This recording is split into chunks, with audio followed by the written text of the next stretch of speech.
A crise mundial dos alimentos teve seu auge entre os anos de 2007 e 2008 e define-se como uma crise na produção e no nível dos estoques, que gerou uma alta nos preços de diversos alimentos, como trigo, milho, arroz, leite, carne e soja.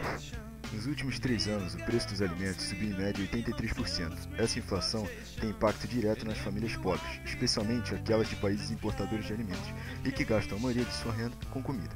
As consequências já são sentidas e populações de vários países foram às ruas protestar. Parece que o problema é de escassez da oferta, quando na realidade trata-se da injustiça distributiva global, já que produz-se alimentos em quantia suficiente para todos, mas muitos não têm acesso a eles. No mundo todo, estima-se que 800 milhões de pessoas convivam com a fome. A alta dos preços é a face mais visível de um conjunto de fatores que, historicamente, promovem a exclusão social e a violação do direito humano à alimentação. Por ser uma forma insustentável de produzir e consumir, o atual modelo está gerando consequências que começam a assustar as minorias dos países ricos, e a insegurança alimentar virou uma questão global. Então, quais as causas para a elevação dos preços de alimentos em 2008? Primeiro, aumento da população e do consumo. A população está crescendo e deve chegar a 9 bilhões até 2050. A economia mundial cresceu 20% nos últimos 4 anos, aumentando o consumo de alimentos em países emergentes como China, Índia e Brasil, onde vive mais de 30% da população mundial. Uma mudança de padrão de consumo é suficiente, portanto, para uma alteração significativa na economia global. A população desses países também está se tornando mais urbana, ou seja, deixou de produzir seu alimento para comprá-lo, tornando necessário que se produza mais comida para atender as cidades. O crescimento da renda dos trabalhadores nesses países mudou seu consumo. Em 1985, cada chinês consumia em média 20 kg de carne por ano. Hoje, consome 50. Maior consumo de carne quer dizer maior consumo de grãos. Segunda, recordes sucessivos no preço do petróleo. A alta dos preços dos alimentos está ligada ao petróleo e à crise energética. O preço do barril aumentou 110% entre o início de 2007 e abril de 2008, o que elevou o custo de distribuição de alimentos e dos insumos. No caso dos fertilizantes, o preço da tonelada chegou a dobrar. Terceira, os especuladores e a queda do dólar. A crise global de crédito fez com que os investidores procurassem os fundos de commodities como alternativa, ajudando a aumentar os preços. Muitos fundos têm usado as bolsas para especular com a compra de safras futuras em busca de melhor rentabilidade, o que contribui para valorizar o preço de commodities como o trigo e o arroz. Quarta, aumento da produção destinada aos biocombustíveis. Com o petróleo muito caro, os países buscam alternativas para substituí-lo, como o etanol. O etanol gera ampliação de cultivos que possam produzi-lo, tornando-os mais caros. Pode propiciar a quebra de proprietários que não conseguem concorrer com os grandes fazendeiros de cultivos energéticos e, ainda, provocar a substituição de cultivos alimentares por energéticos pelos agricultores que almejam maiores lucros. Um dos cultivos usados para produzir etanol é o milho, que aumentou seu preço e também os custos de produtos bovinos e suínos, já que é usado em rações animais. Quinta, fatores naturais que atrapalham a produção agrícola. Secas, enchentes, pragas e doenças nos rebanhos provocam graves quebras de safra. A Austrália, segundo maior exportador de trigo, teve forte seca. Projeções dão conta de uma redução de 10% nas chuvas até 2030, gerando uma queda de 10% no trigo, carne bovina, lácteos e açúcar. Nos últimos 3 anos, o Brasil teve secas profundas e perdeu 40 milhões de toneladas de grãos. Sexta, a política de subsídios agrícolas. Os países mais ricos, para fortalecer sua produção, concedem financiamentos com taxas de juros baixíssimas ou bancam seus agricultores. Com isso, os de países mais pobres não conseguem competir com eles e acabam falindo, reduzindo a produção de alimentos. Sétima, travamento das exportações. Com o risco de desabastecimento, grandes países produtores estão impedindo a exportação, agravando o cenário nos países importadores. Oitava, o desperdício de alimentos. Em 1999, o Brasil desperdiçou 39 milhões de toneladas de alimentos, o suficiente para alimentar 19 milhões de pessoas. Essa quantidade jogada fora é associada a um imenso desperdício de água, o que encarece mais os alimentos. 1 kg de carne bovina, por exemplo, inclui de 10 a 20 mil litros de água e 1 kg de arroz de 1.000 a 2.000 litros. O aumento do preço dos alimentos não é passageiro e tende a persistir por vários anos. Deste modo, existem algumas propostas de solução envolvendo o modelo de produção, os alimentos transgênicos e os orgânicos. Transgênicos são seres criados em laboratório com técnicas da engenharia genética que permitem cortar e colar genes de um organismo para o outro, mudando sua forma e manipulando sua estrutura natural para obter características específicas.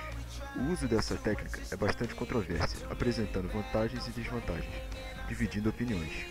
Vantagens. Primeiro, o alimento pode ser enriquecido com componentes nutricionais, como aminoácidos e vitaminas.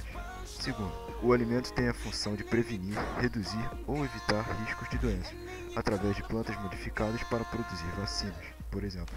Terceiro, sua resistência diminui o uso de aditivos químicos, Como exigem 80% menos inseticida e são resistentes aos herbicidas, os transgênicos reduzem a contaminação do solo, dos rios e dos próprios alimentos. Isso garante estabilidade dos custos e preços. Possuem também maior durabilidade na estocagem e armazenamento. Em média, 8% mais produtivos, grãos modificados podem ser importantes na preservação de florestas, por exemplo, pois se consegue maior produção em área menor. Desvantagens. Primeiro, o lugar onde o gene é inserido não pode ser controlado completamente, o que pode causar resultados inesperados. Segundo, os genes são transferidos entre espécies, que não se relacionam, não respeitando as fronteiras da natureza.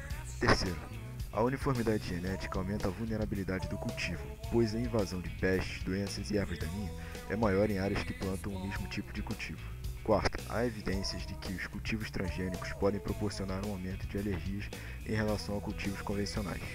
Quinto, as plantas que não sofreram modificação genética podem ser eliminadas pelo processo de seleção natural, pois as transgênicas possuem maior resistência. A discussão gira, então, em torno de saber se as vantagens compensam as possíveis desvantagens. Por exemplo, o que é mais danoso à ecologia? Usar sementes transgênicas ou pulverizar as lavouras com toneladas de pesticidas, como se faz hoje? Orgânicos. Para a agricultura, orgânicos são os cultivos sem uso de pesticidas convencionais, fertilizantes artificiais ou radiação ionizadora. Usam estercos animais, rotação de culturas, adubação verde, compostagem e controle biológico de pragas e doenças. Para animais, orgânicos são aqueles criados sem o uso rotineiro de antibióticos ou hormônios de crescimento. Vantagens. Primeira, são nutritivos e saborosos. Os orgânicos conservam propriedades como vitaminas, sais minerais e proteínas. Não contêm substâncias tóxicas e nocivas, pois não usam pesticidas convencionais. Já os alimentos de origem animal não estão contaminados por medicamentos aplicados na pecuária convencional. Segunda, ampara o pequeno produtor. Adquirindo orgânicos, contribui-se com a redução do êxodo rural e ajuda-se a acabar com o envenenamento por agrotóxicos em cerca de 1 milhão de agricultores no mundo. Assim, as pequenas propriedades poderão manter-se sem dívidas pela compra de insumos químicos. Terceira, solos férteis. A agricultura orgânica poderia reverter a situação de perda de solo fértil pela erosão em função do uso inadequado de práticas agrícolas convencionais. Quarta, biodiversidade. A agricultura orgânica preserva sementes e impede o desaparecimento de muitas espécies, fortalecendo o ecossistema. Desvantagens. Primeira, alimentos orgânicos geralmente custam de 10 a 40% mais do que os produzidos convencionalmente. Segunda, pesquisadores dizem que o alimento orgânico é menos seguro, especialmente por problemas relacionados à sua conservação, pois os males provocados por um alimento mal conservado seriam maiores do que o consumo de produtos químicos em níveis convencionais. Há também maior risco de que os orgânicos apresentem doenças como vírus e fungo. Terceira, a agricultura tradicional diz que as práticas de agricultura orgânica causam mais danos que as convencionais. Por exemplo, diz que preparar a terra usando o herbicida glifosato reduz sua erosão em comparação com o uso de um arado. Além disso, fazendas orgânicas usam mais terra para produzir a mesma quantidade de alimento. Quarta, outro ponto é que ela só funciona porque as doenças e pragas são barradas pelo controle feito pelas fazendas convencionais, não se disseminando assim as orgânicas. Se a agricultura orgânica se tornasse universal, as pestes se tornariam um grande problema. Quinta, os críticos de agricultura orgânica também atacam a sua produtividade, que é muito mais baixa que a demanda mundial. De acordo com eles, se fosse possível sua implementação no mundo todo, faltariam alimentos para a população. Conclusão. De acordo com a ONU, o mundo produz 1,5 vezes a quantia necessária para alimentar toda a população do planeta. Apesar disso, 1 em cada 7 pessoas passa fome no mundo. Assim, nem a engenharia genética nem os orgânicos se mostraram capazes de solucionar o problema. Pelo contrário, a falsa ideia de que eles são a solução permite que governos e indústrias se distanciem do seu compromisso de lidar com as desigualdades que levam à fome. As respostas à crise podem ser de diversas ordens, como se tem visto nos receituários contidos em inúmeros documentos de organizações internacionais que vêm circulando ultimamente, desde aumentar a eficiência da agricultura global até implementar nos países em risco de segurança alimentar redes de proteção social que aumentem o acesso aos alimentos de consumidores pobres, urbanos e rurais. No entanto, essas medidas serão apenas paliativas se não forem articuladas no bojo de um projeto global de desenvolvimento que se paute primordialmente na garantia de direitos humanos e, no caso em particular, do direito humano à alimentação adequada.